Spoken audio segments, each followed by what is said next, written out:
আসসালামু আলাইকুম ওয়ারাহমাতুল্লাহি। প্রিয় দর্শক, আপনাদের সবার প্রিয় ইসলামিক চ্যানেল আলোর পথে 2.0 এর পক্ষ থেকে জানাচ্ছি আন্তরিক মোবারকবাদ।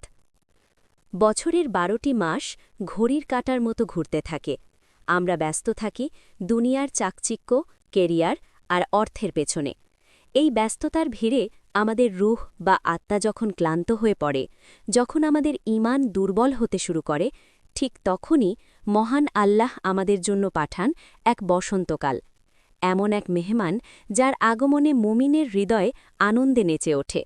হ্যাঁ প্রিয় দর্শক, আজ আমরা কথা বলবো সেই মহিমান্বিত মাস নিয়ে, পবিত্র মাহে রমজান, যে মাসে জান্নাতের দরজাগুলো খুলে দেওয়া হয়, জাহান্নামের দরজাগুলো বন্ধ করে দেওয়া হয় এবং অভিশপ্ত শয়তানকে শিকলবন্দি করা হয়। এটি সেই মাস যা আমাদের জীবনের মোড় ঘুরিয়ে দিতে পারে যদি আমরা একে সঠিকভাবে বরণ করতে পারি। আজকের ভিডিওতে আমরা জানব কিভাবে এই রমজানকে আমরা আমাদের জীবনের শ্রেষ্ঠ রমজানে পরিণত করতে পারি। তাই ভিডিওটি না টেনে শেষ পর্যন্ত দেখার অনুরোধ রইল। রমজান কেন এত স্পেশাল? কেন আল্লাহ এই মাসকে এত মর্যাদা দিয়েছেন? এর প্রধান কারণ হল আল কুরআন। আল্লাহ রাব্বুল আলামিন এই মাসেই মানবজাতির মুক্তির সনদ পবিত্র কোরআন নাজিল করেছেন। আল্লাহ পবিত্র কোরআনে ইরশাদ করেন, রমজান হল সেই মাস যে মাসে কোরআন নাজিল করা হয়েছে মানুষের হেদায়েতের জন্য। সূরা বাকারা 185।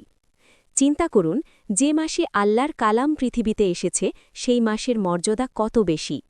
এই মাসের প্রতিটি মুহূর্ত দামি। অন্য সময়ে একটি নেক আমল করলে 10টি সওয়াব পাওয়া যায়, কিন্তু রমজানে আল্লাহ তা 70 গুণ থেকে 700 গুণ, এমনকি তার চেয়েও বেশি বাড়িয়ে দেন। এই মাসে একটি রাত আছে, লাইলাতুল কাদার। আল্লাহ বলেন, এই এক রাতের ইবাদত 1000 মাসের ইবাদতের চেয়েও উত্তম।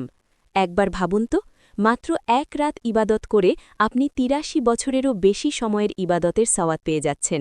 সুবহানাল্লাহ! এমন সুযোগ কি কোনো বুদ্ধিমান মানুষ হাতছাড়া করতে পারে? প্রিয় ভাই ও বোনেরা, রমজান মানে কি শুধুমাত্র সারাদিন না খেয়ে থাকা, সকাল থেকে সন্ধ্যা পর্যন্ত উপবাস থাকা?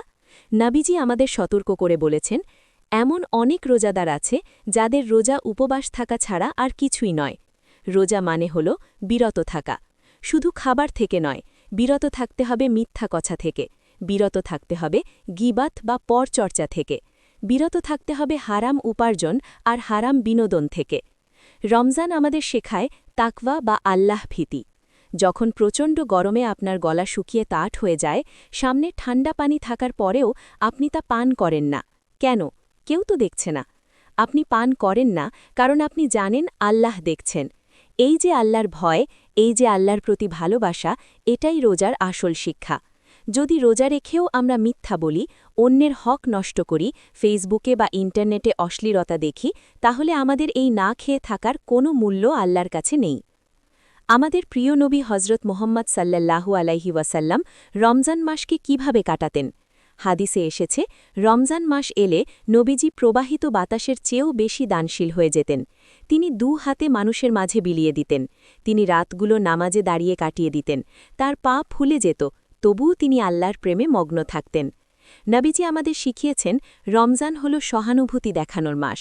আপনার বাসার ফ্রিজ ভর্তি খাবার, ইফতারে হরেক রকমের আয়োজন, কিন্তু আপনার প্রতিবেশী হয়তো এক মুঠো চালের অভাবে পানি দিয়ে ইফতার করছে। এটা রমজানের শিক্ষা নয়। রমজান আমাদের শেখায় ক্ষুধার্থের কষ্ট বুঝতে। রমজান আমাদের শেখায় নিজের প্লেট থেকে অন্যের প্লেটে খাবার তুলে দিতে। প্রিয় দর্শক, অতীতের রমজানগুলো হয়তো আমরা অবহেলায় কাটিয়েছি, কিন্তু আমরা কি জানি আগামী রমজান আমরা পাব কিনা? হয়তো এটাই আমার বা আপনার শেষ রমজান। তাই আসুন এই 30টি দিন আমরা নিজেদের বদলে ফেলি, নিজেদের রাগ, হিংসা, অহংকার ধুয়ে মুছে সাফ করে ফেলি। আল্লাহ যেন আমাদের সবাইকে এই রমজানের পূর্ণ হক আদায় করার তৌফিক দান করেন। আমাদের সিয়াম, আমাদের কিয়াম এবং আমাদের সকল ইবাদাত কবুল করেন।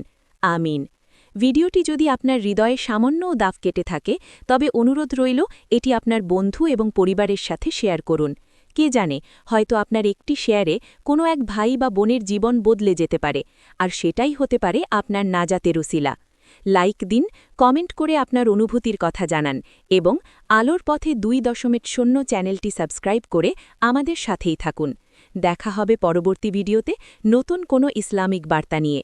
সে পর্যন্ত সবাই ভালো থাকুন, সুস্থ থাকুন, আল্লাহর পথে থাকুন। আসসালামু আলাইকুম ওয়া রাহমাতুল্লাহ।